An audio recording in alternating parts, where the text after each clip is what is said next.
Buenas tardes. El Instituto de Teología para Seglares les da la más cordial bienvenida a la conferencia que lleva por título Las Confesiones de San Agustín, una reflexión para nuestros tiempos, que será impartida por el presbítero Alberto Castillo. El presbítero Alberto Castillo Bravo nació el 1 de octubre de 1972. Entró al Seminario Conciliar de Ciudad Juárez, Chihuahua, en agosto de 1992. Luego, en 1997, fue enviado a estudiar la teología y la especialidad en patrología por el Instituto Patrístico Agustinianum en Roma. Recibió el orden sacerdotal el 19 de marzo de 2005 de manos del señor obispo don Renato Asensio León. Después de una larga experiencia en parroquia, especialmente en la comunidad de Santa Rosa de Lima, donde fungió como párroco, hace 4 años y medio colabora en la formación sacerdotal del seminario, especialmente en la economía y la dirección espiritual. Además, desde su llegada de Roma, ha impartido las lecciones de patrología, cristología y antropología teológica en el Seminario Conciliar de Ciudad Juárez. Sin más preámbulo, le cedemos la palabra al Padre Alberto.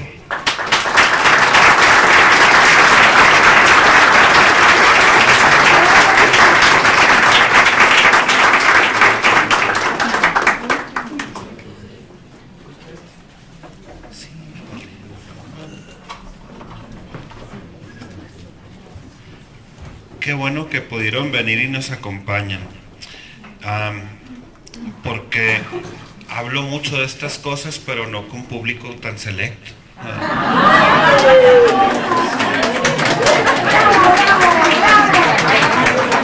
No, bueno. Fíjense que es un reto, pero es muy importante poder transmitir, ¿verdad? La teología a las familias, a los jóvenes, a los laicos que forman luego a nuestras comunidades parroquiales, y pues en ese intento queremos tener comunicación. Miren, un defecto siempre presente, lo saben mis alumnos, es que yo he aprendido para contestar lo que los maestros esperaban que yo dijera en el examen, porque si no reprobaba.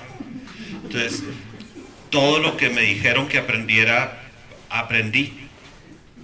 La única otra fuente de aprendizaje han sido mis propias inquietudes que me hacen buscarle.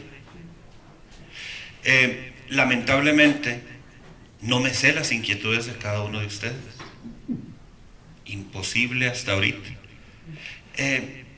Muy probablemente sé iluminar algo de lo que a ustedes les inquieta sobre San Agustín, pero no puedo adivinar qué es.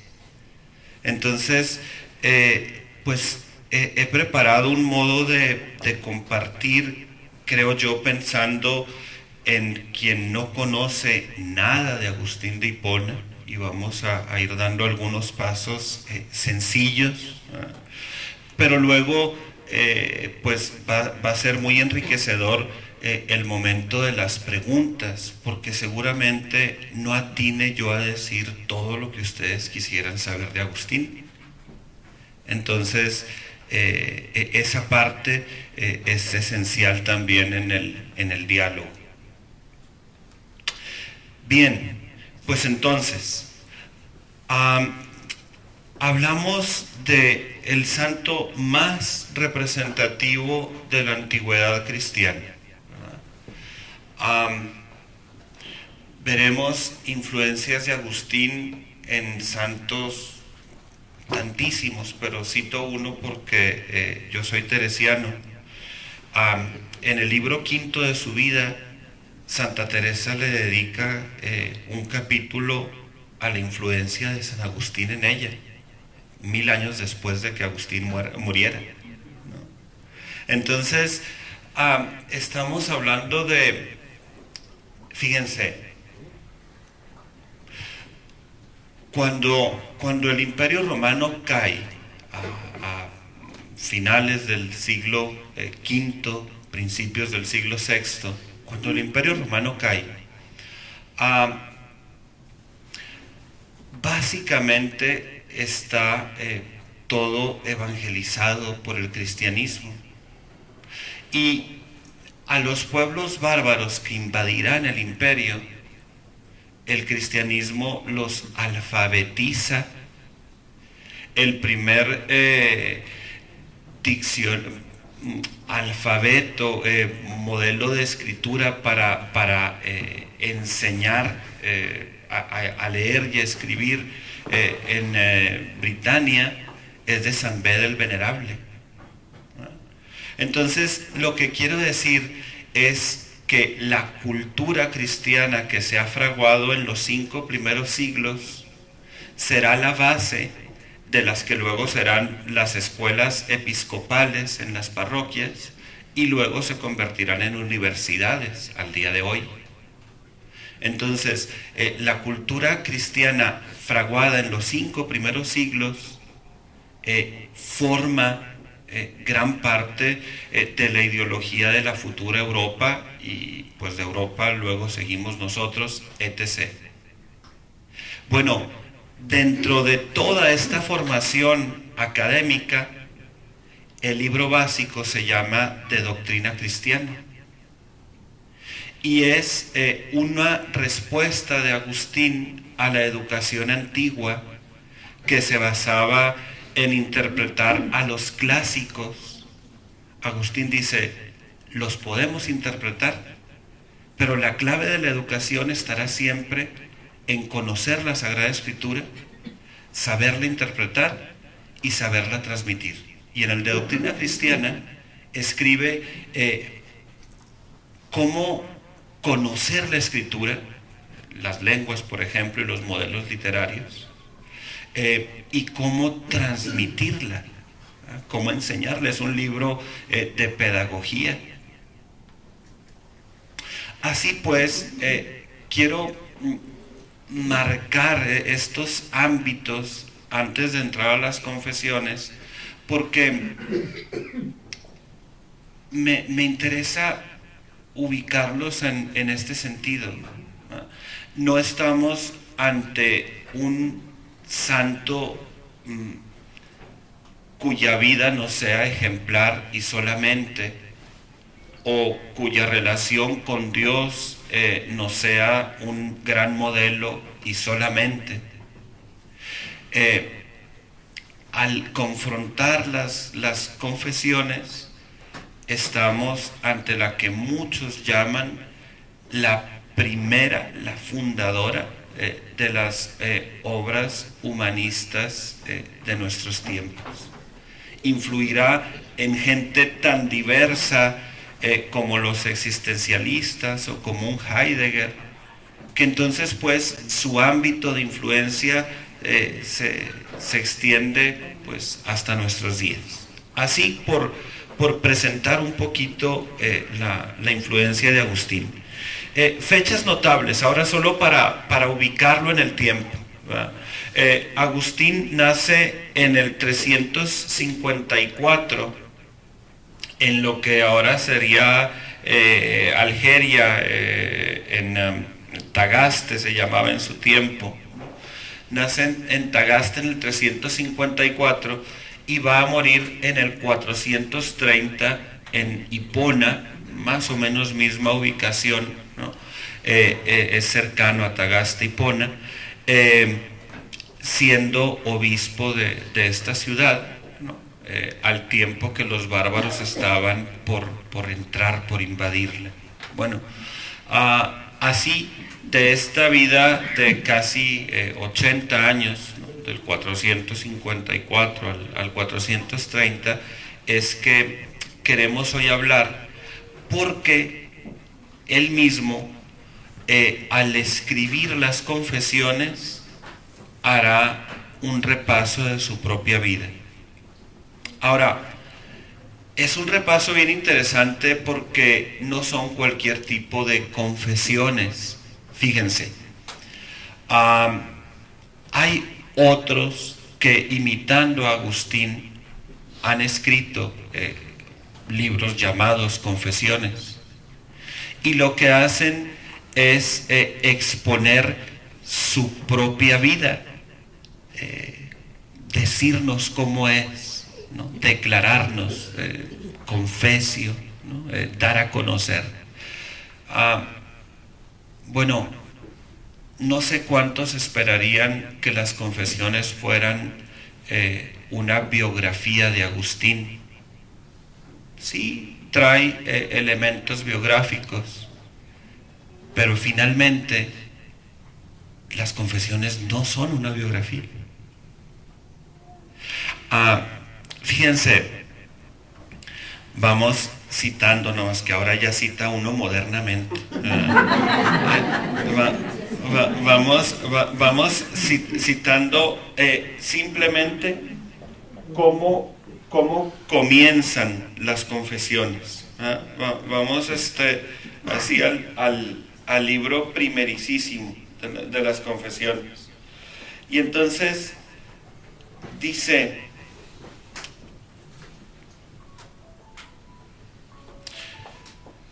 grande eres, Señor, y muy digno de alabanza. Grande es tu poder y tu sabiduría no tiene medida. Me quedo en ese primer renglón. Les aparece el protagonista del libro. Si se esperan que sea de Agustín, no aparece.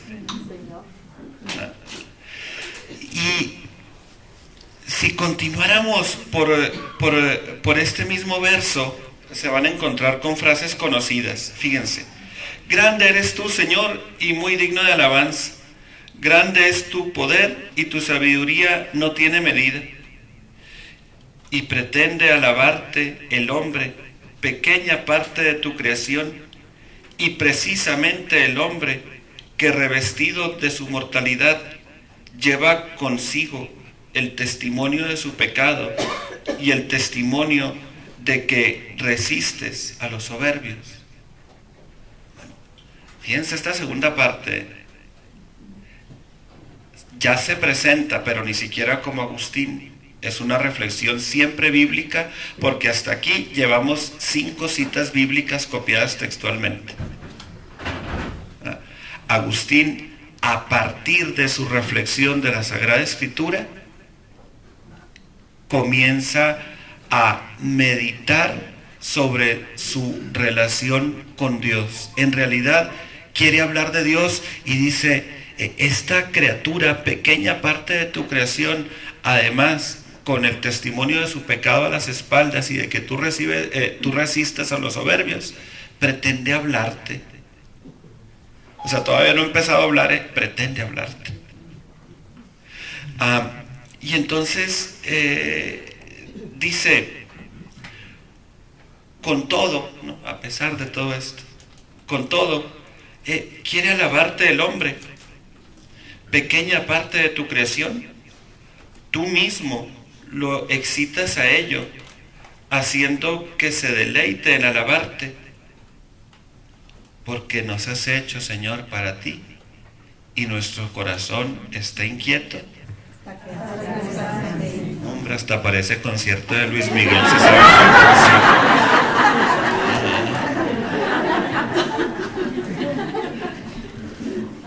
bárbaro? De eso quiere dar testimonio Agustín. La primacía en este libro la va a tener Dios. De un modo muy palpable la va a tener, porque será la Sagrada Escritura la inspiración a cada paso de lo que Agustín vaya meditando, siempre, ¿no?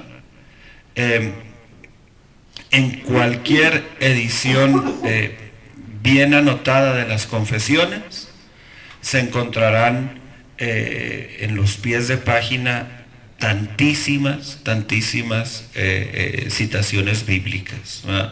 Más o menos unas 80 por capítulo, ¿no? Entonces nunca deja Agustín de confrontarse con la Sagrada Escritura y observar su vida desde allí. Ha sido su escuela para conocerse. De hecho,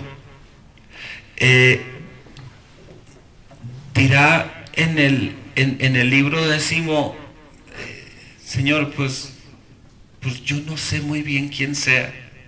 Ego sum qui cumque sum, ¿no? Yo soy, pues, quien quiera que sea.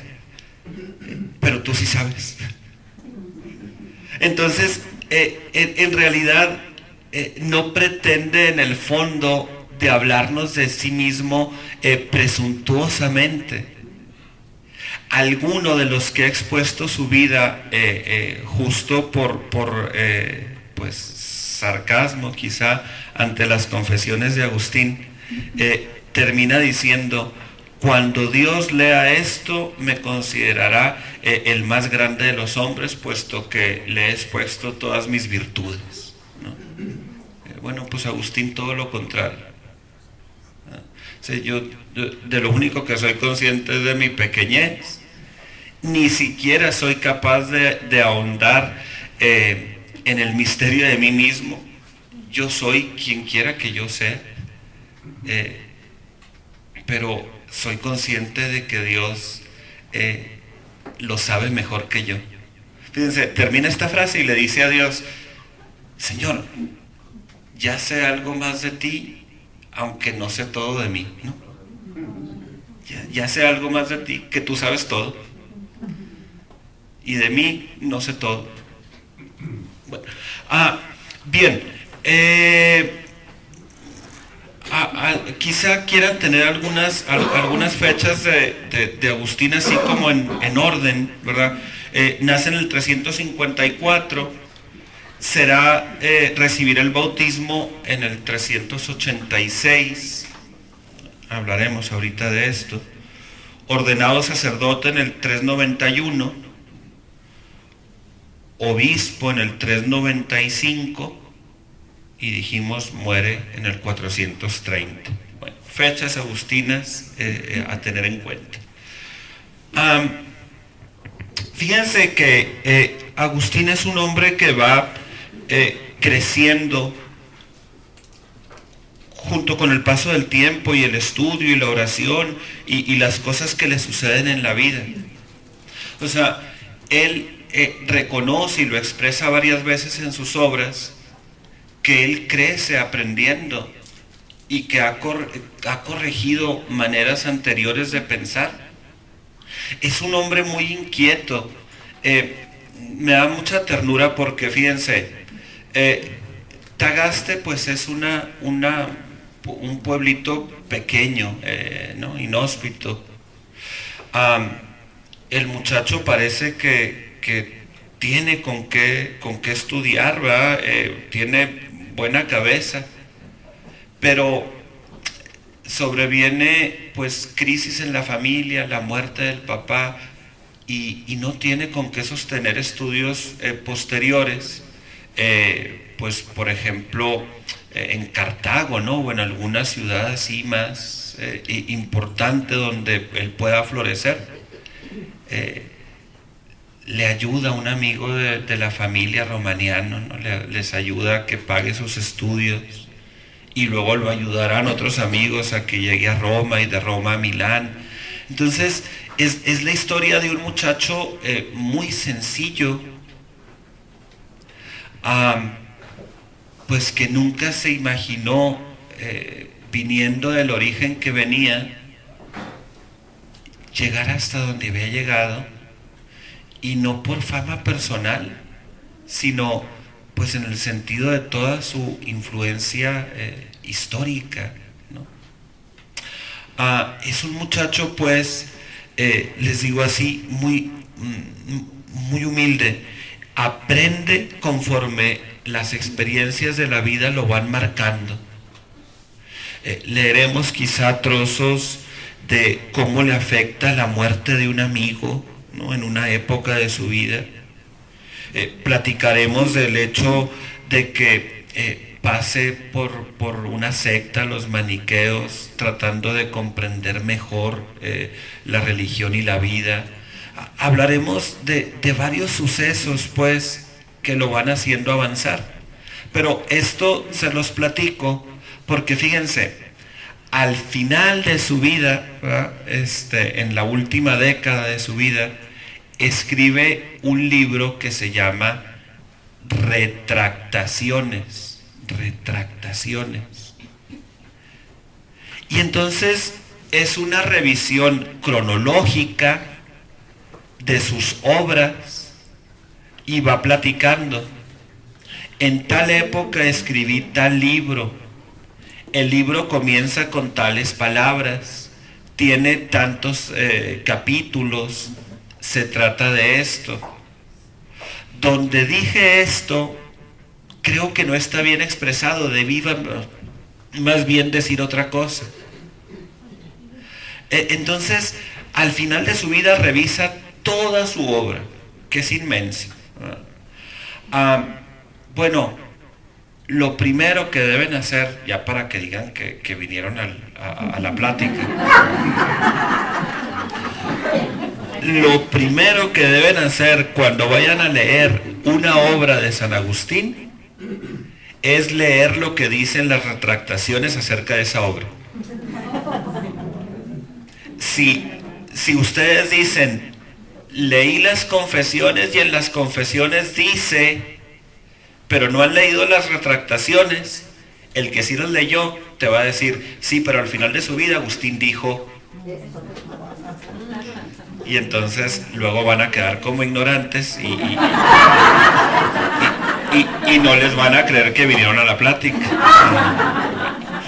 Entonces, voy a tomar dos parrafitos de las retractaciones donde habla de las confesiones. Le dedica más, pero bueno, el tiempo apremia, ¿no? Entonces, dos parrafitos es retractaciones 2:6. En el segundo capítulo de las retractaciones, en el versículo 6, habla de las confesiones. Dice así, lo que él mismo dice de esta obra. Los 13 libros de mis confesiones alaban a Dios justo y bueno por mis males y por mis bienes, y despiertan hacia él el humano entendimiento y el corazón. Por lo que a mí se refiere, este efecto me produjeron cuando las escribí, y este mismo me producen ahora cuando las leo. ¿Qué entiendan los demás? No lo sé. Lo que sí es que han agradado y agradan a muchos hermanos. ¿Cómo las entiendan otros? No sé. Para mí es el testimonio del Dios bueno y me despierta el corazón y el intelecto hacia Él. El otro parrafito dice, del libro primero al 10 tratan de mí o sobre mí. En los 3 restantes, o sea que ¿cuántos tienen las confesiones? Eso. En los 3 restantes de las escrituras, de las santas escrituras, sobre aquello que está escrito, en el principio creó Dios el cielo y la tierra, hasta el descanso del sábado. Entonces, los 3 últimos libros, 11, 12, 13, tratan del primer capítulo del Génesis, desde en principio creó Dios el cielo y la tierra, hasta el descanso del sábado. Los 10 primeros sobre la vida de Agustín. Les quito ya de en medio un interrogante. ¿Por qué conjuntar 3 libros sobre el Génesis con 10 libros sobre mi vida, ¿no? Y en realidad, hipótesis hay tantísimas, pero me parece que queda evidente lo siguiente, ¿no? Agustín hablará de sí mismo, pero cada vez más se va adentrando en el misterio de Dios. O sea, su vida es la de el hijo pródigo, ¿no? En el corral de los cerditos, ¿no? De vuelta a casa. Cada vez más él va dejando atrás en su regreso a Dios, ¿no? Un libro clásico en su época de estudiante. En su regreso a Dios va dejando atrás el hombre pecador y va contemplando cada vez más la obra eterna del Padre. Y entonces, ¿dónde se conjuntan pues la vida de Agustín con el Génesis? Lo que sucede es que la narración sobre el Génesis, como acabamos de leer, termina en el descanso del sábado, ¿no? Habiendo empezado con el principio de la creación. Y entonces es como que de mi vida yo les platico esto del 1 al 10, pero en realidad todo el misterio de mi vida lo pueden haber comprendido con el solo primer capítulo de la Biblia. Todo lo que les quise decir sobre mí está encerrado allí. Desde el principio que Dios me dio origen hasta el descanso del sábado. Y entonces esta exégesis del Génesis, esta que presenta en las confesiones, pues aunque tiene mucho de teoría exegética, es a la vez muy vivencial. En otros libros, 5 veces Agustín escribe sobre el Génesis en diferentes libros. Le llama mucho la atención este capítulo, sobre Génesis 1. Le llama mucho la atención este capítulo. Es como si así empieza la Biblia, tiene que tener algo muy importante que decir. Tanto que lo impacta para toda su vida. Toda mi vida está encerrada ahí, ¿no? Todo lo que puedo decir de mí está en este capítulo, desde el principio hasta el descanso. Bueno, entonces así, por eso las confesiones tienen 13 libros y no 10, ¿no?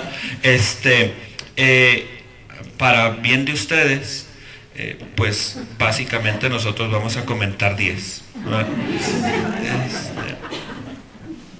Sí, bien. Características de las confesiones como libro en general, ¿no? Las escribe siendo ya obispo. En el 395 es obispo, y las confesiones las escribe hacia el 398, 99, 400. Seguramente está escribiendo eso a finales del siglo III, del siglo IV. Entonces, ya pues en el 400, si nació en el 54, ¿cuántos años tiene? 46. Fíjense de mi edad. A los 46 años, Agustín escribe las confesiones. Le quedarán 30 años más de vida, si a la mitad de su vida pues los está escribiendo, pero tiene ya una mirada retrospectiva sobre pues lo que ha sido, porque imagínense, pues empieza pagano y rebelde y ahora es ya obispo. Tendrá mucho que reflexionar, ¿no? La frase más notable, pero llegaremos a ella, además de estar en el 1:1, nos hiciste Señor para ti, su frase más estudiada está en el libro 10, en el capítulo 27, libro versículo 38, 10, 27, 38. Tarde te amé, belleza tan antigua y tan nueva, tarde te amé, etcétera. Ahorita llegaremos. ¿Qué más? lo hemos dicho ya, más que una biografía nos vamos a encontrar con una antropología teológica, una visión del hombre desde Dios, ¿verdad? Confesio, hablar de las confesiones, tiene tres sentidos en Agustín, ¿verdad? Tiene tres sentidos.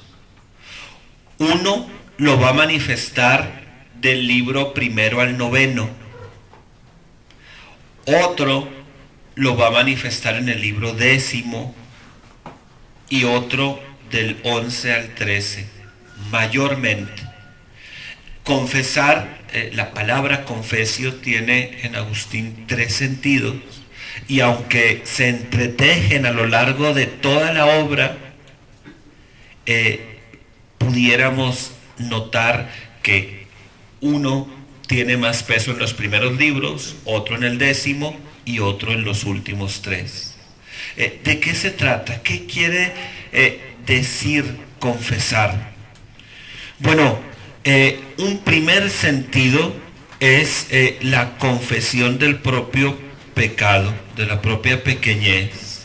Entonces, en este sentido, los 9 primeros libros hablan de la vida pasada de Agustín. Confese, ¿no? Se confiese. Luego, en el libro 10 habla de su estado actual. Lo leeremos. ¿Cómo estoy ahorita? ¿Por qué escribo ahorita? Y es una confesión de la grandeza, de la gloria de Dios, de su bondad, de lo que ha hecho con él. Y entonces Agustín no se lo puede guardar en el corazón. Dice la carta a los Romanos: si tú crees en tu corazón y con tu boca, ¿qué faltó ahí? Confiesas con tu boca. Eso, qué bárbaros. Si tú crees con el corazón y confiesas con tu boca que Jesús es el Señor, serás salvo. Entonces Agustín no se lo puede guardar en el corazón. Tiene que dar a conocer que Dios ha hecho cosas grandes con su vida. Y este es el segundo sentido de su confesio. Entonces, no es un libro solamente para dar a conocer sus pecados. Es un libro sobre todo para dar a conocer lo que Dios, que es grande y bueno y misericordioso, ha hecho con su vida, y confesar eso, la grandeza de Dios, la gloria de Dios. Tercero, enfocándonos en el descanso del sábado, como culmina el libro 13, ¿verdad?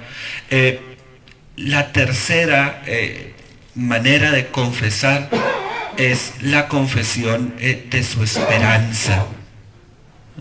Entonces, confieso mi pecado, la grandeza de Dios y mi esperanza. Fíjense cómo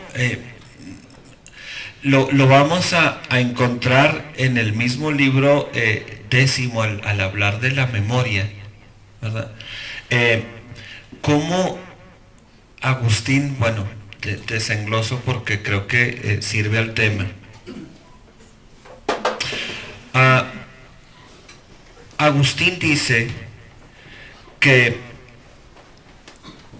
gracias a la memoria vivimos siempre en el presente. La memoria hace presente el pasado. La inteligencia capta como presente el momento presente, pero en cuanto digo presente ya es pasado y lo puedo reflexionar solo porque la memoria lo guarda. ¿No? Pero entonces está la memoria como presente del pasado, la inteligencia como presente del presente, y la esperanza que guardamos en el corazón como presente del futuro. Vivimos siempre en el presente. Para nosotros la memoria hace presente y sintetiza todo lo nuestro. Y las tres coordenadas se influyen unas a otras. Tantísimas veces, como leas tu pasado, podrás leer tu presente e influirás en tu futuro. ¿No? ¿Cómo es importante la sanación de la memoria? Porque la memoria te revela tu propia intimidad. Si sabes quién eres y repasas quién eres, te lo dices con la memoria. La memoria revela tu identidad. Entonces, haber visto a Dios pasar por toda su vida de Agustín, desde la niñez hasta ahora que es obispo, desde siempre, desde su inexplicable nacimiento incluso, haber visto a Dios pasar a lo largo de toda su vida, aunque él haya sido un rebelde y un pecador y le haya dado la espalda, poder saber que Dios siempre estuvo allí, para Agustín es tremendamente sanador. Es decir, yo sé bien quién soy y confieso mi pecado, pero sé bien quién eres y te puedo dar toda la gloria porque siempre estuviste ahí. Y eso es muy consolador. Poder leer el pasado y darnos cuenta que hay una presencia siempre fiel y, como dijimos, la otra característica de Agustín, que podemos avanzar aprendiendo. Pero Agustín, aún consciente de su pasado, no dice de sí mismo en el presente lo que confiesa sobre su pasado. El pasado quedó atrás. En el libro 10, en el presente, en su condición actual, es consciente de su debilidad, pero sobre todo explota en una manifestación de gloria y alabanza a Dios. Fíjense, cada uno de nosotros con nuestro pasado pecador a la espalda, y un pasado a lo mejor apenas pasado hace nada, ¿no? Con nuestro pasado pecador a la espalda, pudiéramos vivir en un presente de alabanza y gratitud, de contemplación hacia el futuro, hacia el sábado eterno.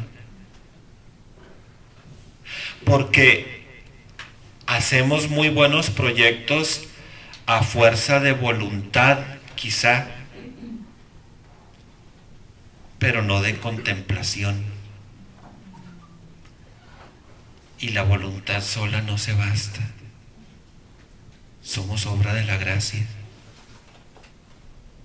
Y si decimos formalmente, ya pedí perdón, me confesé ayer, pero no sentimos la obra de la gracia que nos regenera por dentro, para desde una visión lanzada hacia la gloria del futuro poder avanzar. Puede ser que nos quedemos en los buenos propósitos y no en darle vida a lo nuevo que Dios va haciendo en nosotros con su gracia día con día, ¿no? Así pues, confesar tiene estos tres sentidos: el pecado, la grandeza de Dios y la esperanza futura. ¿Por qué eres el que eres, Agustín? ¿Por qué no te quedaste sumido en donde estabas? No, espérate, a mí me prometieron allá y hacia allá le estoy tirando y voy a llegar. No me importa dónde empecé, me importa la meta. Pero a veces estamos tan ensimismados que volteando hacia nosotros mismos no vemos más que lo que somos por nuestras solas fuerzas. Decía Juan Pablo II, si levantáramos la cabeza y contempláramos a Dios, nos daríamos cuenta de lo que somos, el barro de Génesis, pero sobre todo de lo que podemos llegar a ser si dejamos a Dios obrar en nuestras vidas. Y entonces ese es el otro sentido de las confesiones, ¿verdad? Por tanto, pues, no se van a encontrar con una biografía simplemente donde Agustín nos cuenta su vida. Se van a encontrar con una obra no fácil a la lectura, pero por lo menos a fuerza de este hilo conductor creo que pueda ser más perceptible, ¿verdad? Lo que las confesiones nos quieren enseñar. Fíjense, otra última cosa así introductoria. Agustín habla de muchas otras vidas y conversiones que han iluminado la suya. Entonces, decíamos, por una parte, el peso bíblico es grande, pero más allá del peso bíblico, Agustín ha ido aprendiendo de otros, dejándose impactar por otros. Había un retórico, filósofo, casi contemporáneo a Agustín, Mario Vittorino se llamaba. Y cuando Agustín llega a Milán y visita a un sacerdote que luego será el sucesor de San Ambrosio en la cátedra, se llama Simpliciano, el sacerdote luego obispo. Cuando Agustín en dudas en su combate espiritual, así a flor de piel, visita a Simpliciano, Simpliciano le narra la conversión de Mario Vittorino, y entonces Agustín se identifica porque pues Mario Vittorino era retórico como él y filósofo como él, y era un gran personaje a quien Agustín había leído y admiraba. Y entonces digo, por poner un ejemplo, porque está entretejido de varias otras conversiones o personas que pasaron su misma situación a lo largo de la obra. ¿Cómo es importante? Hoy en día yo veo en el encuentro con Simpliciano tres cosas, digo, y con Ambrosio, pero voy a poner este ejemplo, ¿no? Veo en el encuentro con Simpliciano tres cosas. Agustín dice que lo va a buscar porque es una persona ya de tantos años, ancianita, que le da confianza, pues que ha transcurrido larga vida.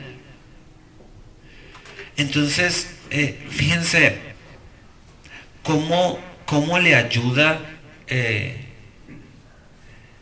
a alguien encontrar una persona sabia en la fe, alguien que lleva largos años viviendo su fe y que lo vemos como un testimonio coherente.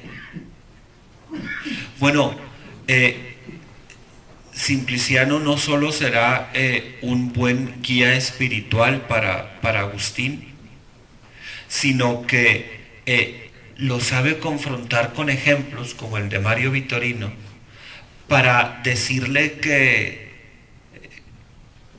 es posible, que otros lo han hecho, que su historia no es la única que ha tenido estos obstáculos y que su situación no es irremediable. Y entonces yo me pongo en el papel de quienes somos directores espirituales, y cómo conviene saber aconsejar buenos libros o ejemplos de vida en dos vertientes. Obviamente Mario Vitorino no es santo, pero es un hombre virtuoso al que le pusieron de ejemplo. ¿Cuántas vidas de santos has leído últimamente? Para saber si alguien en tu situación vivió virtuosamente delante de Dios y te sabe sacar del agujero en el que estás metido.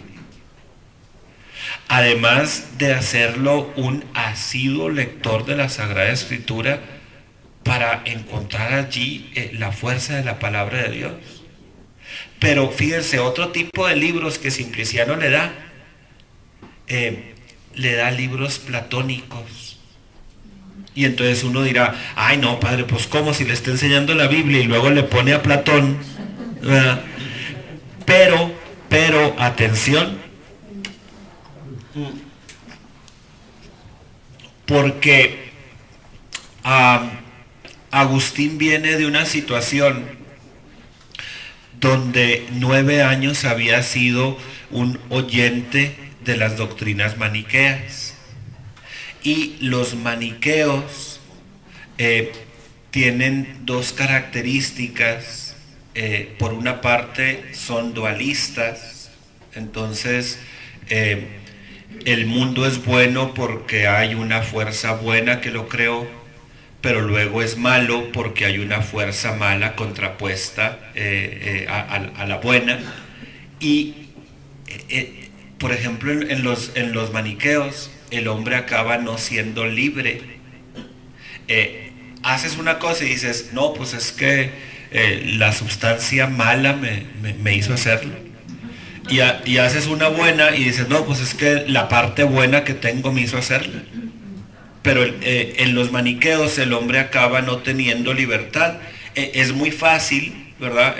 Así el maniqueísmo, porque todo es más fuerte que yo, ¿verdad? Entonces, ¿por qué lo hiciste? Pues nomás.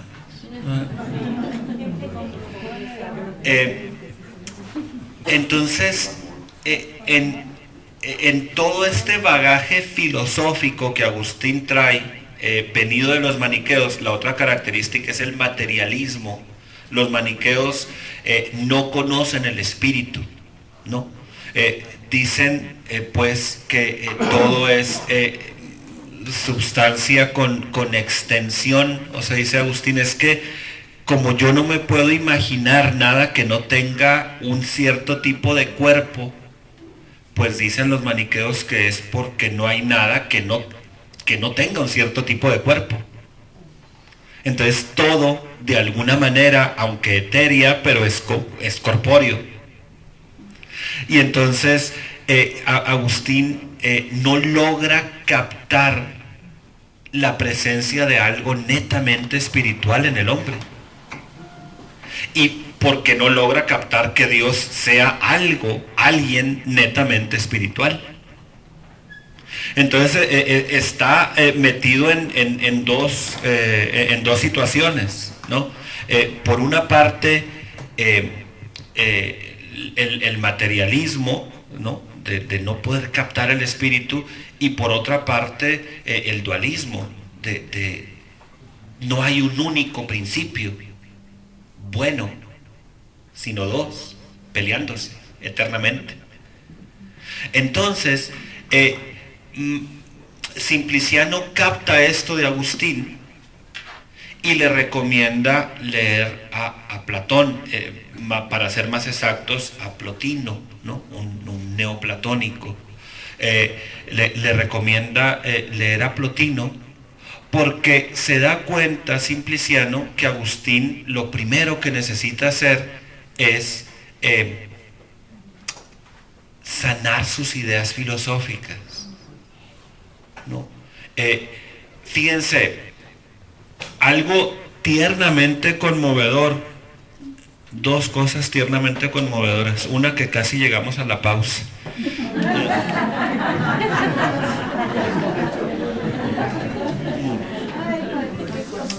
Pero otra, una de Agustín. Algo tiernamente conmovedor de Agustín es que él recibe en su infancia educación cristiana. De hecho, cuando es muy niño enferma y lo apuntan para bautizarlo, ¿verdad? Porque está enfermo, y ya ven que la gente bautiza a los niños porque están malos o porque se portan mal o así, ¿no? Entonces, sí dice, padre, es muy travieso, bautícemelo para ver si se le quita. Pues así dicen. Entonces, Agustín está enfermo de chiquito, y entonces lo apuntan para bautizarlo. En realidad no llegan a bautizarlo porque como se sana, dicen, no, entonces mejor después.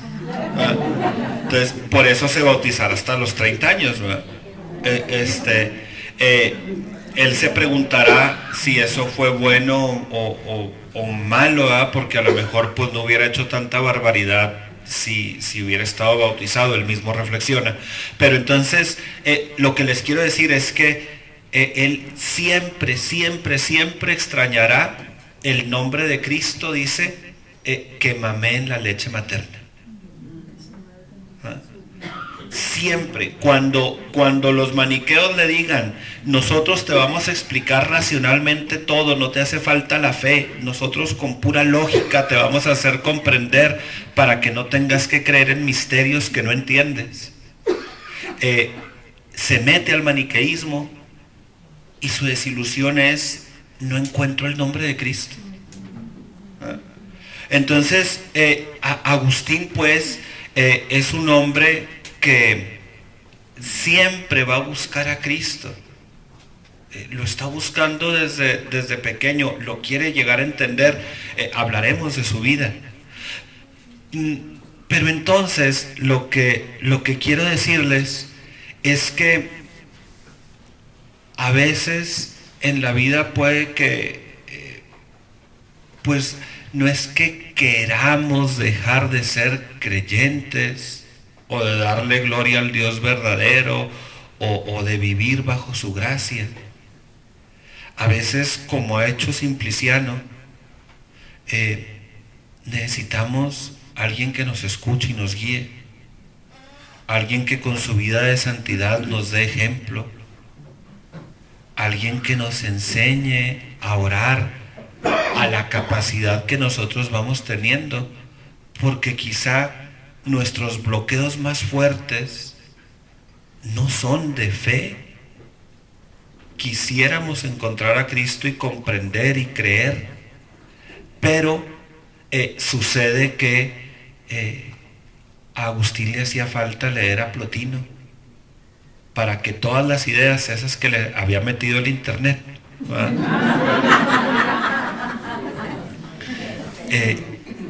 tenía que encontrar el modo, tenía que encontrar el modo de deshacer esas cosas que a él se le hacían pues muy firmemente afianzadas por la fuerza de la razón. Tenía que llegar Plotino a decirle, pues no, los maniqueos no tienen razón. Y Agustín ya lo dudaba y lo intuía, pero no sabía cómo sacárselo. Lo expresa mucho en los libros de las confesiones. No está de acuerdo con el maniqueísmo ya en su sentimiento a un momento de su vida, pero no se sale porque dice, bueno, ¿y luego qué hago? ¿A dónde voy si no estoy seguro de nada? No, hay una época en la vida de Agustín, año y medio, 2 años, en los que él es como escéptico, aunque cercano a la iglesia. O sea, quiere aprender, pero no se acaba de convencer, y los maniqueos ya lo desilusionaron, pero no sabe cómo derribar cosas que dejaron en él.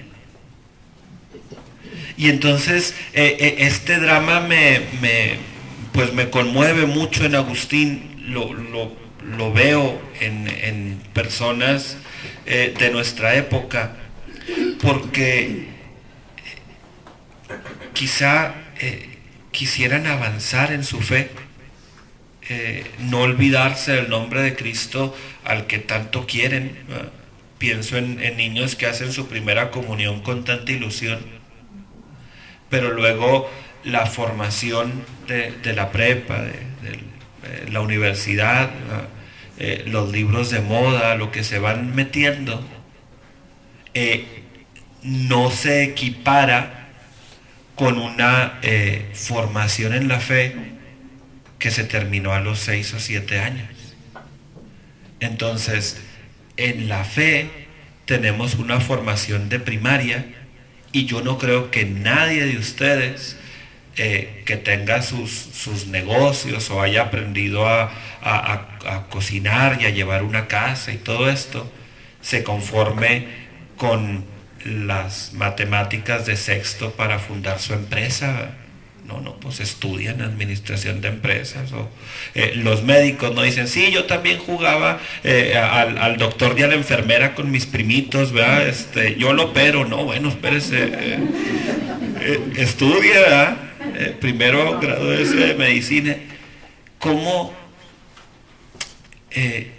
avanzamos en tantos otros saberes que pensamos indispensables para la vida, y se nos va quedando atorado y nos provoca dudas y nos provoca malestar?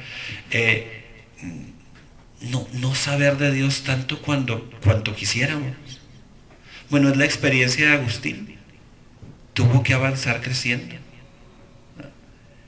Y muchas veces esto pasa por sanar un tipo de ideas que no tienen que ver directamente con la fe, pero la afectan mucho.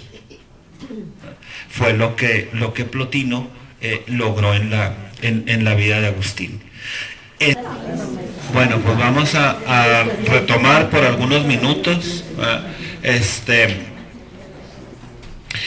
No es un libro fácil, las confesiones, si ustedes lo toman y lo intentan leer, porque Agustín va dando detallitos de su vida, pero hagan de cuenta que nomás agarra la excusa de ese detalle en su vida para reflexionar un montón de cosas que implican, pues luego, filosofía, teología, historia antigua, y entonces uno dice, bueno, que no me iba a narrar sobre él, y puede resultar un poquito difícil, pero si incluso con esta introducción le sigue resultando muy difícil confrontarse con Agustín, una cosa puede estar seguro: Dios le va a premiar su paciencia de verse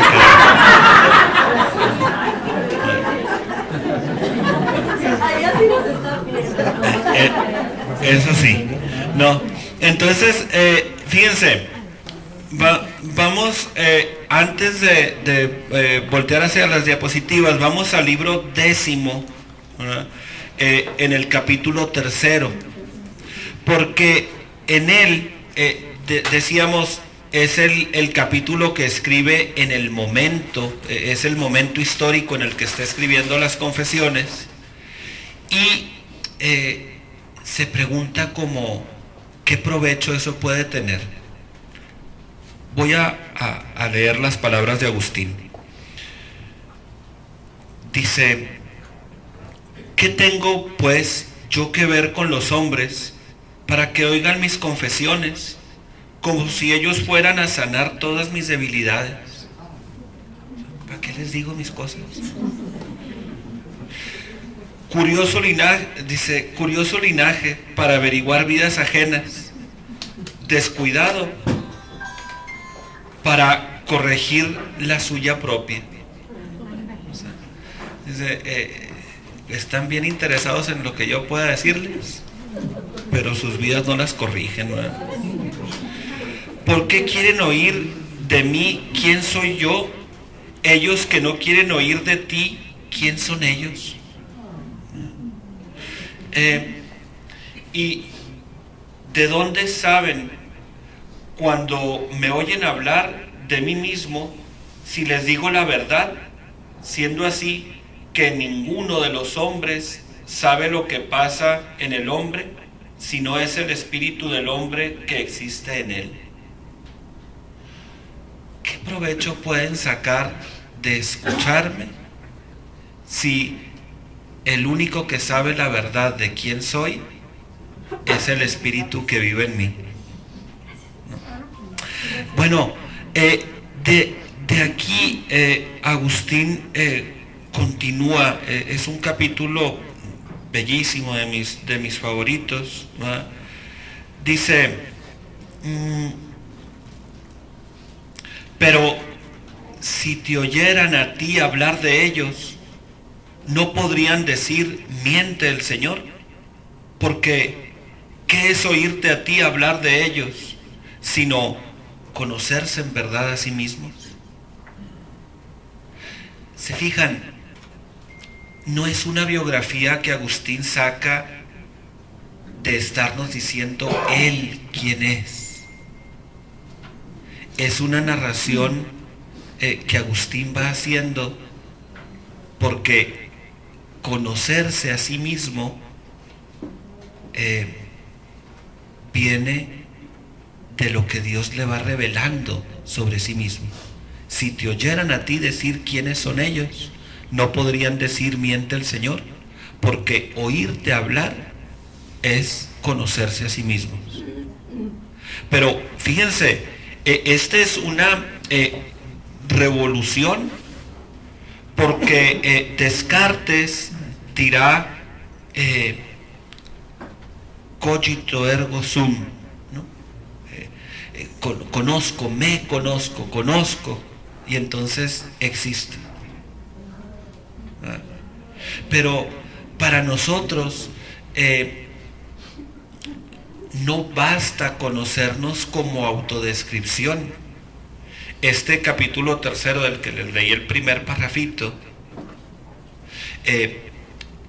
va describiendo cómo Agustín, aún llegando a profundizar todo lo que él puede conocerse, experimenta que Dios está todavía más profundo que lo más profundo que él puede conocerse, y que solo conocerá, ¿verdad? Les citaba ahorita, dice, hay cosas de mí que yo no sé, pero tú sabes. Tú lo sabes todo, ¿verdad? Entonces, fíjense, dice, si tú les hablas, no podrán decir miente el Señor, porque ¿qué es oírte hablar de ellos sino conocerse a sí mismos? ¿Y quién hay que se conozca y diga es falso si el espíritu que está dentro de él no miente? Mas porque la caridad todo lo cree, entre aquellos digo a quienes unidos consigo hace una sola cosa, también yo, Señor, aún así me confieso a ti, para que lo que oigan los hombres, a quienes no puedo probarles que las cosas que confieso son verdaderas, créanme aquellos cuyos oídos se abren, pero créanme aquellos cuyos oídos abre para mí la caridad. Entonces, fíjense, dice Agustín, yo no les puedo probar que todo lo que estoy diciendo de mí es verdadero, pero si Dios obra en ustedes a través de lo que yo les vaya contando de mi vida, Dios les va a revelar que es verdad y va a ayudar a que sus vidas vayan sanando. O sea, este misterio hondo de quien no siente que sea suficiente dar testimonio de su propia vida, sino pedirle al Señor que obre en los corazones, porque lo que Agustín nos va a contar sobre sí mismo puede o puede no hacer efecto en nosotros. Conocer a una gran persona, leer un gran libro, confrontarse a la Sagrada Escritura, es el sentido material, pero hay algo en el espíritu del hombre que la caridad, la presencia de Dios, la gracia, debe despertar para decirle: ahí te estoy hablando. ¿No? Y entonces, bueno, este es el misterio pues profundo de este libro, donde entre el actuar de Dios y la historia de Agustín vamos viendo como jaloneos. Les voy a contar rápido así el contenido del libro, más o menos, ¿no? Es un índice simplificado, y pues quizá algunos pasajes los podemos ver también. Decíamos ya que es un libro que comienza con una invocación a Dios, ¿no? Entonces, bellísima, profunda. Agustín siempre comienza sus libros, todas sus obras, el de Trinidad, la Ciudad de Dios, todas sus obras las comienza con una oración. Cada capítulo de las confesiones comienza con una oración. Bueno, no es raro que, siendo Dios el protagonista, las confesiones comiencen con una larga oración, una invocación a Dios. Así pues, luego tenemos una parte sobre el nacimiento. Dice: bueno, Señor, yo sé, porque lo he visto en otros niños, que uno nace del vientre materno, pero pues yo no sé si existía antes o ahí comencé a existir. Es más, sé que vengo del vientre materno, no porque me lo hayan sabido explicar los adultos, que luego son como penosos para esas cosas y ponen a la cigüeña de París, ¿verdad? Sino porque lo he visto en otros niños, ¿no? Dice: y entonces luego comencé a gesticular, a hablar, a caminar, ¿no? Va describiendo así su infancia, ¿verdad? De ella, sobre todo, ¿verdad?, para quedarnos así con pinceladas, de ella sobre todo nota la presencia como de ciertas inclinaciones como al pecado, ¿verdad? Dice: yo me acuerdo que, o lo he visto, ¿verdad?, más bien en los niños, que cuando quieren algo para sí y no se cumple, pues entonces lloran y hacen berrinche, ¿verdad? Yo he visto a niños pues estar muy en paz hasta que el hermanito le toca tomar pecho, y entonces no quieren que el hermanito, entonces ve así pequeños rasgos de cosas que él describe pues ya como una presencia de inclinaciones no siempre hacia el bien. Digo, acordémonos que está meditando para querer ubicar su vida en el estado de perdición, de lejanía que estaba, e ir llegando poco a poco al encuentro con Dios. Entonces, de su infancia, él dice: son cosas que no sé, más bien las he visto en otros niños. Entonces intuyo que para mí pues eran igual, y se me afigura que son expresiones de esto y esto y esto. Fíjense, luego sigue, bueno, acá les he platicado ya del bautismo infantil no recibido. Madaura es un pueblito al que se va a estudiar Agustín, pero luego a la familia pues se le acaba el dinero, se le acaba el dinero, y tiene que volver a Tagaste a vivir con la familia. Todo esto es el libro primero, que entonces, bueno, pues ahí está. En el libro segundo tenemos su adolescencia en Tagaste, o sea, vuelve a la casa a los 16 años y todo el libro segundo lo dedica en el otro mundo, tiene que ver con nuestra memoria y nuestro recuerdo. Digo, es muy bello acordarnos de los seres queridos, ¿no? Es cristianamente saludable hacer memoria y orar por los difuntos, pero no es nuestro recuerdo personal lo que mantiene en vida a los otros. Agustín no se quiere morir para que no se acabe de morir el otro, porque dice, bueno, ahora ¿quién se va a acordar de él? ¿Ah? No, cristianamente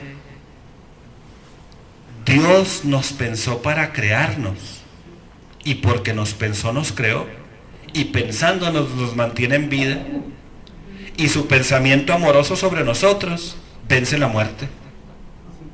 El que se acuerda de nosotros es Dios. Es muy bella la memoria de los difuntos, no me van a acusar aquí de herejías,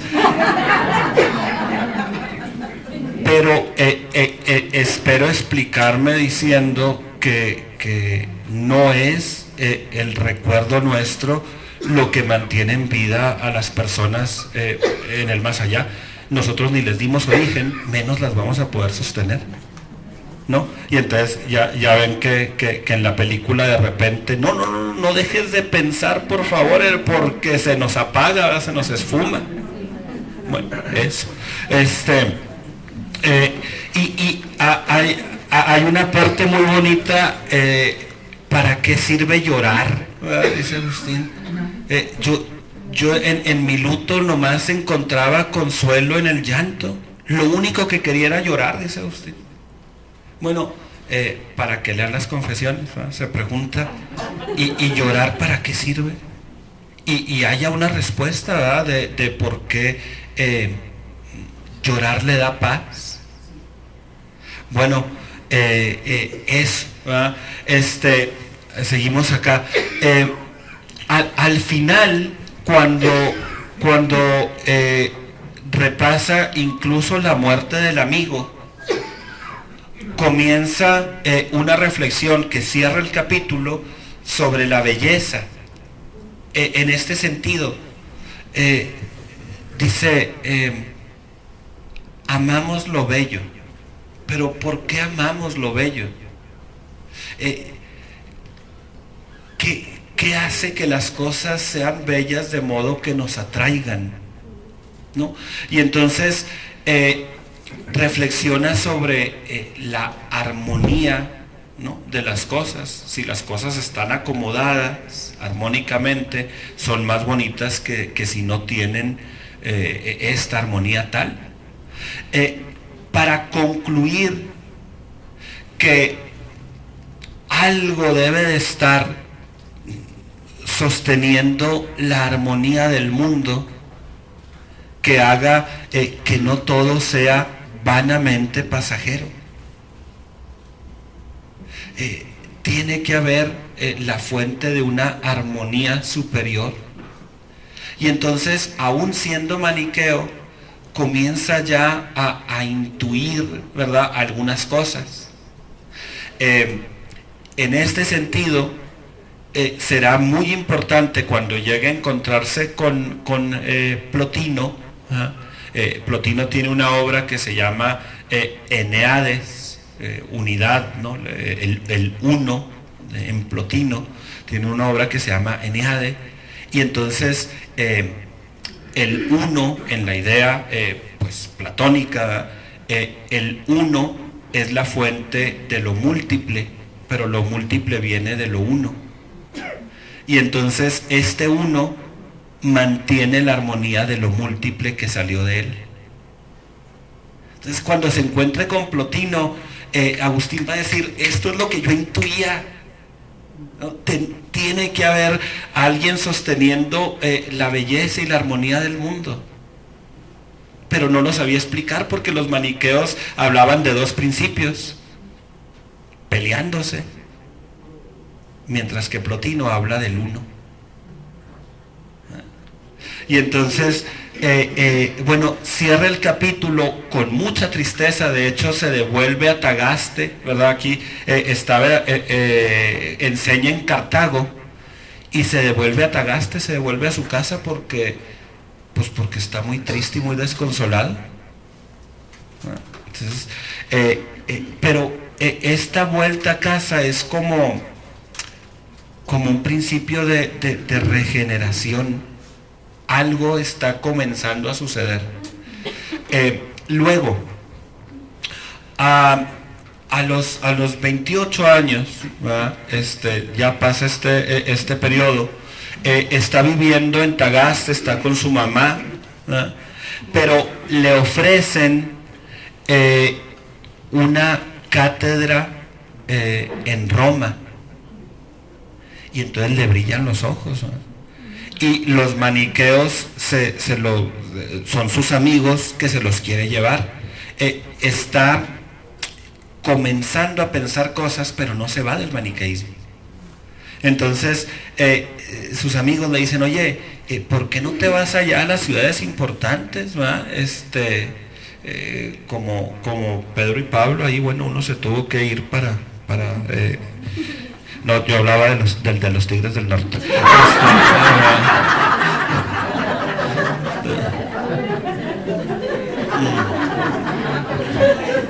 Bueno, entonces le dicen, ¿verdad? Tú tienes muy buena cabeza, pues dale para allá, ¿verdad?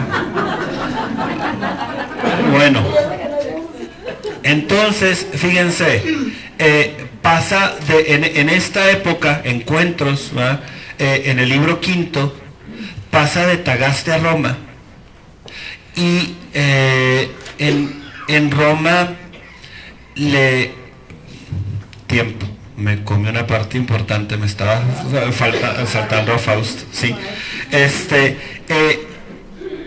En Tagaste, en Cartago, perdón, vive en Tagaste, pero va a Cartago y encuentra a Fausto, por fin la oportunidad de encontrar a Fausto maniqueo. Y entonces la primera mitad del libro describe su desilusión, porque dice, todos me aseguraban que Fausto iba a poder resolver mis dudas, y cuando lo encontré, pues era un hombre sin mucha cultura.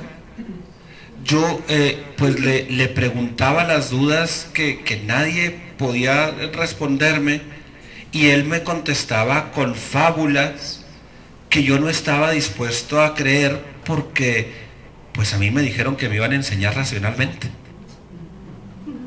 Entonces, de las fábulas inverosímiles estas, de los dos espíritus que se peleaban en el cielo, y que no se las cuento ahorita porque perdemos un montón de tiempo, pero hagan de cuenta que el espíritu del bien está muy a gusto y el espíritu del mal llega a molestarlo, ¿no? Allá en el cielo, ¿no? Y entonces, pues sale alguien en defensa del espíritu del bien a la puerta, y entonces se agarran ahí en una batalla campal en el universo, y se crea el mundo material a partir de esa batalla, donde finalmente pues el mundo está hecho de lo negro, de lo malo, pero tiene partes de luz, ¿no? Y entonces la salvación del mundo maniqueamente vista consiste en que la parte buena, la parte luminosa, ¿verdad? Sea como rescatada. Y entonces para esto viven pues un tipo de ascética, de vida de sacrificio, etcétera, renegando del cuerpo para salvar lo espiritual, ¿no? Entonces, bueno, pero es toda una fábula. Y entonces dice Agustín, bueno, yo no estoy dispuesto ya a esto, algo me dice que esto no está bien. Pero fíjense, ya no está de acuerdo con el maniqueísmo, pero le ofrecen los amigos llevarlo a Roma, y dice, bueno, sí, ¿no? A ver, su razón es muy curiosa. Dice que le prometen que allá puede ser un profesor más grande, porque los alumnos de pueblo, ¿no?, los que tienen Tagaste, pues son muy inquietos y muy rancheros y no les gusta lo académico, ¿no? Y entonces le prometen que cuando vaya a Roma, allá los alumnos son de pipa y guante, y entonces, pues no es cierto, digo, finalmente todos los muchachos son iguales en todos lados, pero bajo esta promesa, él va a Roma. Lo bueno que en Roma, Símaco, un personaje político de la época, le dice, oye, ¿y no querrás un puesto de retórico, de hacer discursos en la corte imperial, que en ese momento estaba en Milán? Sí, dice, no, pues si me consigues, pues órale, ¿ah? Y entonces se va de Roma a Milán para integrarse como retórico imperial. Fíjense, o sea, es un muchacho salido de un pueblito terragoso, ¿ah? Y ahora ya está en la corte imperial echando discursos. Bueno, déjenme una curiosidad contarles. Para irse a Roma, engañó a la mamá.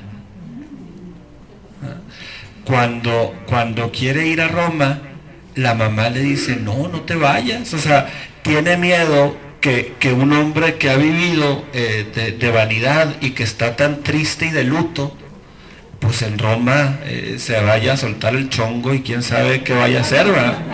Entonces no te vayas. Y entonces engaña a Mónica, le dice, no mamá, nomás voy a despedir un amigo. En cuanto vea que las velas agarran aire, ¿verdad?, de la barca, me regreso. Pues mentira, se montó en el barco y se fue. Y entonces aquí hay una parte también que les recomiendo mucho. Estamos en el libro 5, ¿verdad? Esta parte de la ida a Roma es bien interesante, porque está Agustín enfermo y entonces dice, seguramente mi mamá está rezando por mí, ¿no? Vean ahí hacia la mitad del capítulo el muchacho que cae enfermo, ¿no? Bueno, dice Agustín, mi mamá pensaba que yéndome iba camino a mi perdición y lloraba inconsolable, ¿verdad?, cuando no lo quería dejar ir. Pero pues ninguno de los dos nos dimos cuenta de lo que Dios me tenía preparado, porque por pura ambición se va a la corte imperial a Milán, y en Milán se encuentra Ambrosio.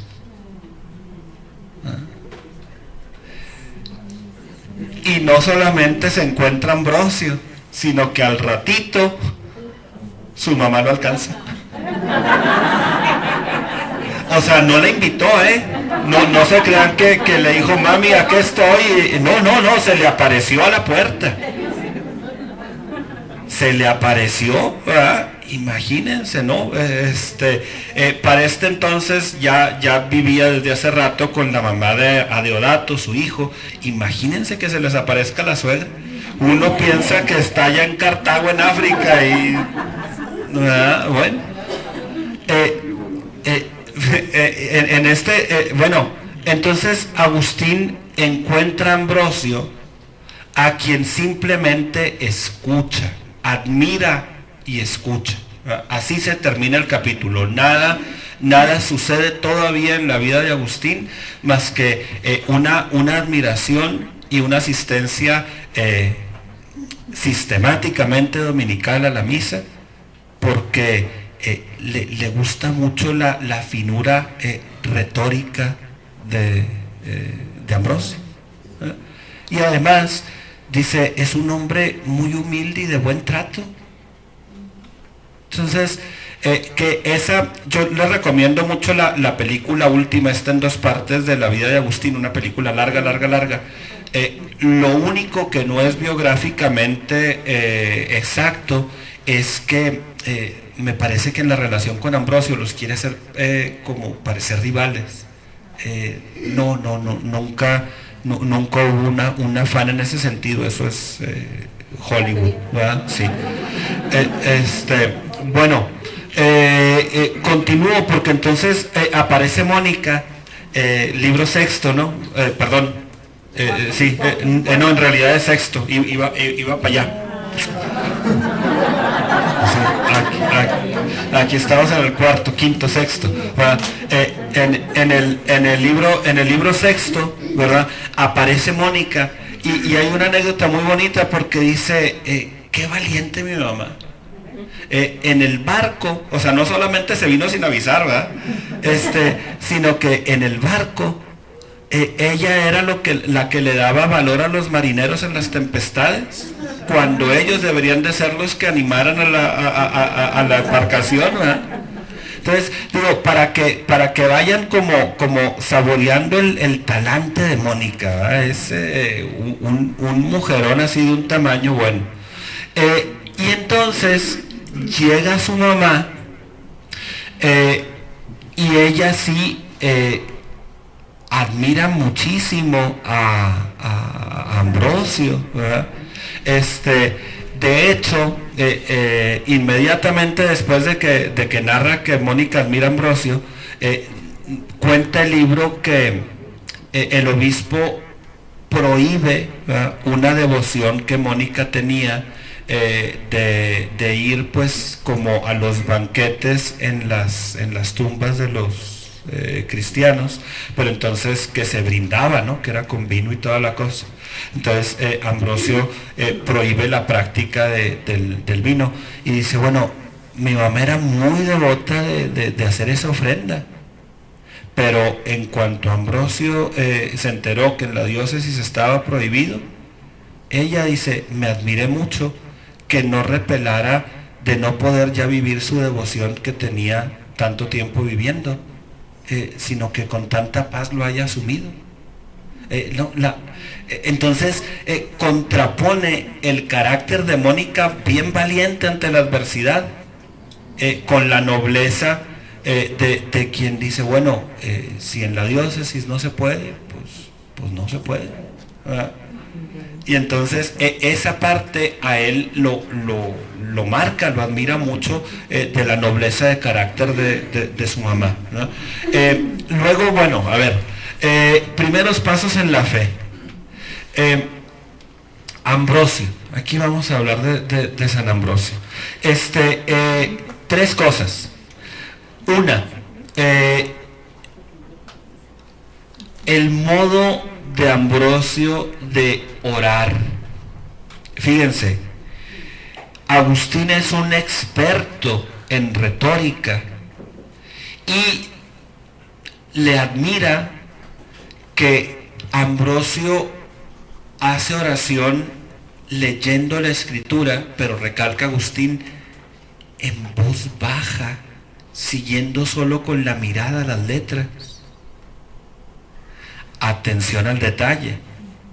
Agustín, como retórico, sabe que se lee para ser escuchado y se practica la lectura para ser escuchado.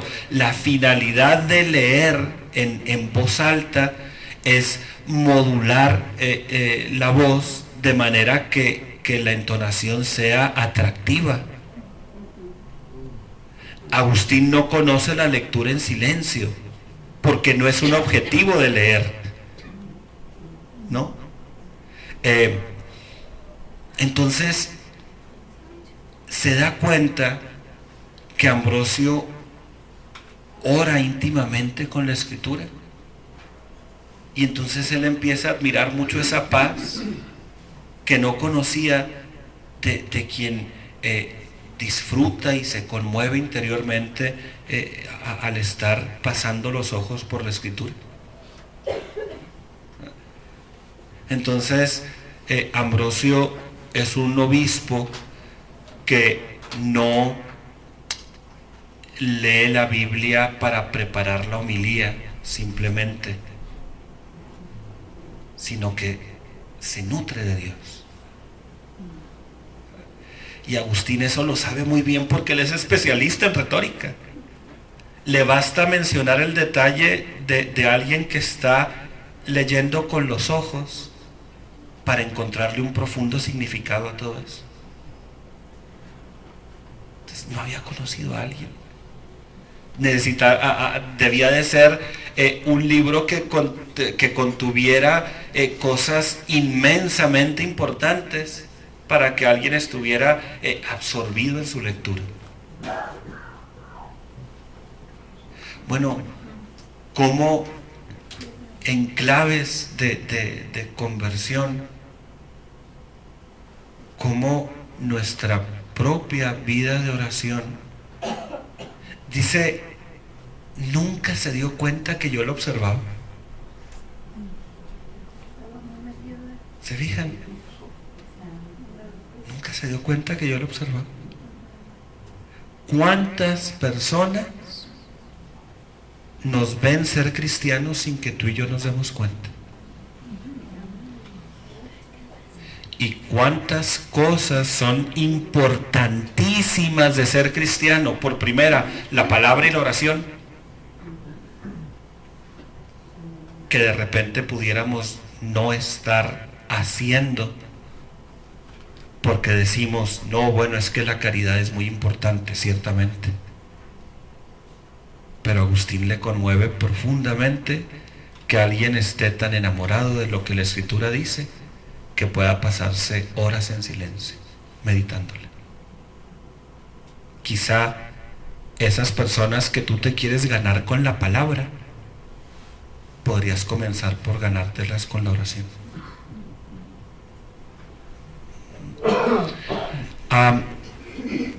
Segundo, la imagen, ¿verdad?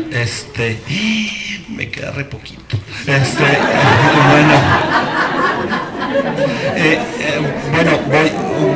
Voy avanzando, perdón. Con Ambrosio, Agustín recaba también la cuestión de la imagen de Dios. ¿Dónde está la imagen de Dios en el hombre? Y entonces la recaba del prólogo de San Juan. En el principio era el verbo, y el verbo era Dios, y el verbo estaba con Dios, etc. Entonces dice, hay algo espiritual, existe la realidad espiritual, ¿verdad? No todo es material, existe lo espiritual. Ambrosio lo explica así. Y entonces cuando Agustín comprende que la imagen de Dios la llevamos en nuestro principio espiritual, el alma, y escucha interpretar el prólogo de San Juan a Ambrosio, comprende. Y entonces dice, aunque no creía del todo, comencé a escuchar todo lo de la iglesia, ya sin las sospechas que los maniqueos habían puesto en mí. Empecé a aprender, ¿verdad? Y entonces habla de la autoridad de la Sagrada Escritura. Dice, comprendí que la Sagrada Escritura debía de tener autoridad para iluminar nuestras vidas, ¿verdad? Y entonces la empecé a tomar como base. Cuando no entendía algo, lo interpreté como que era parte de un misterio, ¿no?, que Dios permite para que solo entre el que quiera realmente esforzarse por amor, ¿no? Dice, entonces, no está fácil, pero es un misterio que puedo ir descubriendo poco a poco con la ayuda de Dios, si persevero en el amor. Entonces, últimos libros. En el libro séptimo, tenemos la conversión intelectual de Agustín, ¿verdad? Especialmente hablábamos de Simpliciano, ¿verdad? El encuentro con Simpliciano, que lo hace ver un montón de ahorita encuadro estas dos cosas, que lo hace ver un montón de cosas, ¿verdad? Sobre todo lo guía hacia el encuentro con los libros platónicos, ¿verdad?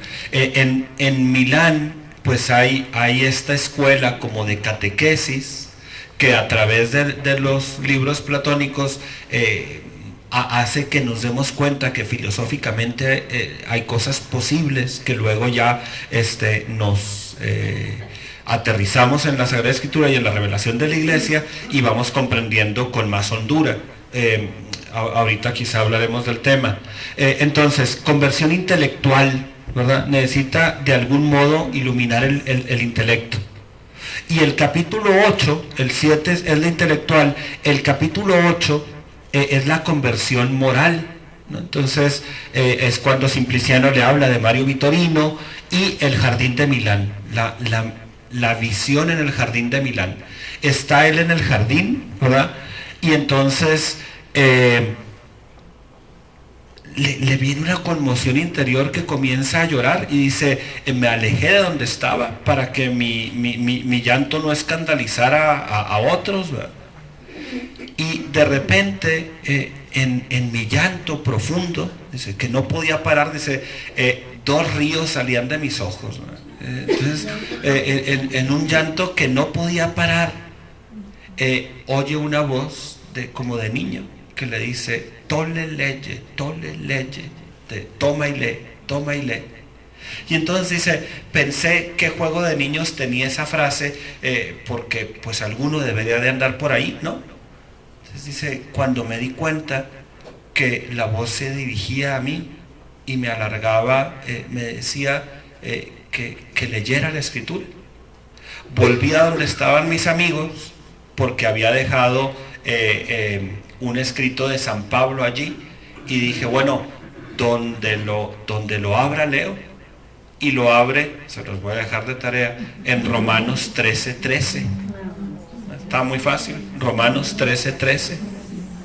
Y entonces esto marca su renuncia moral a la vida pasada de libertinaje, de borracheras, de desenfreno. Marca su conversión moral. Fíjense cómo él divide intelectual, moral. Tenía las ideas muy claras, pero luego no es suficiente para poder vivir moralmente bien. Hasta que tiene esta visión mística y se confronta con la Escritura de San Pablo, ¿verdad? Y entonces la palabra y la gracia, la presencia mística de Dios, le transforman, le dan la fuerza para vivir diferente. Este pasaje es el que cita Santa Teresa en el libro de mi vida, en el capítulo 5, ¿verdad? Justo este pasaje dice, parecía que estaba siendo escrito para mí. A Teresa le sucede también a sus altos años, cuando contempla la figura, una estatua que acababan de llevar al convento para la Semana Santa, que se llama el Cristo muy llagado. Entonces dice que entró y no la había visto antes en el convento, y le impactó tanto el encuentro con el Cristo muy llagado que recordó este pasaje, ¿no? de quien le dice Romanos 13:13, porque Agustín cuando lloraba le decía él a Dios, ¿por qué mañana? ¿Por qué mañana? Refiriéndose a que Agustín mismo atrasada su conversión definitiva. ¿Por qué no hoy? Yo quiero que sea hoy, necesito que sea hoy. Ya quiero cambiar, ¿no? Entonces Agustín está en este clamor: ¿por qué mañana? ¿Por qué mañana? Que sea hoy. Teresa repite estas palabras ante el Cristo muy llagado. Le dice: ¿por qué siempre te tengo que decir que mañana? Yo quiero que sea hoy. Y marca la conversión de Teresa, el encuentro con el Cristo muy llagado, y ella refiere este pasaje de Agustín. 1000 años después. Ok. Bueno, se me acabó el tiempo hace mucho, pero termino. En el libro noveno narra la ida a Casichaco, ¿no? que es esta granjita, haciendita, a donde se va a meditar sobre su conversión, ¿verdad? Está preparándose para bautizarse, ya está convencido de querer bautizarse, y entonces fíjense, se prepara, en la mañana desayunan y se ponen de acuerdo sobre un tema los que están a la mesa, y se van a leer diversas cosas sobre el tema. En la comida vuelven, después de haber meditado toda la mañana, y en la sobremesa se platica, al modo de los diálogos de Platón, ¿no? Se platica sobre lo que en la mañana se meditó. Pero ahí hay preguntas muy interesantes, le refiero solo 3. Primero, escribe el libro de los Solisloquios, un modelo literario que él inventa, hablar solo, ¿verdad? Solisloquios. Entonces, es un libro del diálogo entre Agustín y su alma, para investigar qué es lo que quiere. Se está preparando para bautizarse, y entonces se pregunta: bueno, ¿qué quiero? ¿Qué estoy buscando en la vida? No se le olvide el Hortensius, ¿verdad? Segundo, después del Solisloquios, escribe Contra Académicos. Todos estos son reportes de lo que sucede en el diálogo entre todos. Bueno, Solisloquios no, pero Contra Académicos, ¿verdad? Entonces, los académicos son los relativistas, los escépticos. Cuando él no está seguro de las cosas porque se desilusiona de Mani, pero no se puede convencer todavía de la iglesia, pasa mucho tiempo siendo como escéptico. Y entonces dice: bueno, ¿cómo puedo mostrar que puedo alcanzar la verdad? Que la razón es suficiente para encontrarla, ¿no? Y entonces escribe contra el relativismo, contra el escepticismo, se llama Contra Académicos. Y finalmente, último, escribe un librito que se llama De Beata Vita, sobre la vida feliz. Y la pregunta de la sobremesa es ya no si podemos encontrar la verdad y conocerla, sino en qué consiste la vida feliz. Alguna obra más escriben en Casichaco, en Casimaco, pues, pero el tiempo para mí. Se bautiza. No le da tanta importancia literariamente. Obviamente, vitalmente, el bautismo es muy importante, ¿verdad? Pero aquí lo narra como sencillo, ¿no? Se bautiza junto con su hijo Adeodato y otros. Decíamos, la fecha es la Pascua. Y luego Ostia es una ciudad marítima, cerquita de Roma, donde Agustín se está preparando para embarcarse de regreso a casa con Mónica, ¿no? Con su mamá, pero pues Mónica se enferma y muere, y ahí la va a dejar en Ostia, ¿no? Importante la visión que tienen de Ostia, arrebato místico, una contemplación que tienen en Ostia Agustín y su mamá, ¿verdad? Esto tiene como gran peso en el libro. Yo creo que justo porque pues es el último momento en el que ve a su mamá y bueno, proyecta su vida futura a partir de la muerte de Mónica, con el recuerdo de esta última contemplación, ¿verdad? Termino, libro 10. es como una síntesis en microcosmos de todo el libro, porque es el que escribe en su estado actual, ¿no? Al momento de escribir el libro, este es el libro que escribe. Entonces, es como una síntesis de todo. Si solo leyeran un libro de todas las confesiones, les recomiendo que sea el 10º, ¿verdad? Porque repasa cómo llegamos al conocimiento de Dios. Importantísimo el tratado sobre la memoria, lo hemos poquito aquí delineado, pero es de las cosas más estudiadas de Agustín.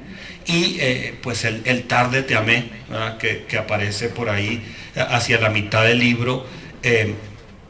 Agustín, que siempre había buscado la belleza, tarde la encontré. Yo la buscaba afuera y estaba dentro. Pero hay un dentro en Agustín, lo dijimos ya, que no encuentra su límite en la propia alma de Agustín, sino que tiene que salir de sí mismo para llegar a Dios. Entonces, bueno, pues este es así a grandes rasgos una introducción sumaria de las confesiones. Espero sea pues muy útil para su vida futura.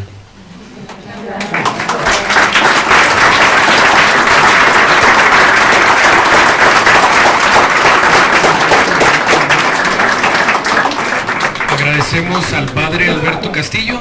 Ahora le pasamos el micrófono a nuestra subdirectora. Buenas noches. Queremos darle las gracias por habernos acompañado. Gracias, padre, por haber impartido esta gran conferencia.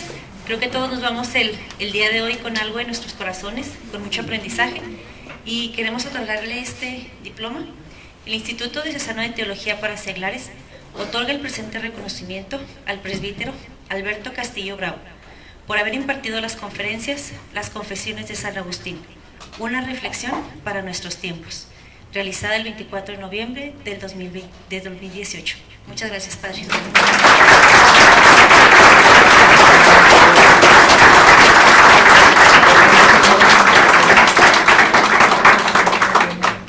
Fíjense que el Papa Francisco está tan consciente de la actualidad de Agustín que les voy a dejar una pequeñísima tarea más para que se den cuenta. En su último escrito, Gaudete et Exsultate, ¿verdad?, que habla sobre la santidad en el mundo actual, el capítulo 2 lo dedica a los bloqueos, los enemigos, los posibles desvíos en la santidad en el mundo actual. ¿Se acuerdan que dijimos que el maniqueísmo era un modo de gnosticismo? Bueno, pues el primer enemigo que van a encontrar en el capítulo 2 de ese escrito del Papa es el gnosticismo. Y el otro, un gran enemigo de la teología de Agustín, que se llama Pelagio, ¿verdad?, que bueno, en la próxima conferencia se los platico, ¿no? Pero los dos grandes enemigos de la santidad actual, dice el Papa Francisco, lean el capítulo 2 de la Gaudete et Exsultate, con vocabulario muy digerible, son el gnosticismo y el pelagianismo, ¿verdad? Que bueno, eso nomás para que sepan que esto que aprendemos tiene mucha aplicación a nuestra santidad contemporánea.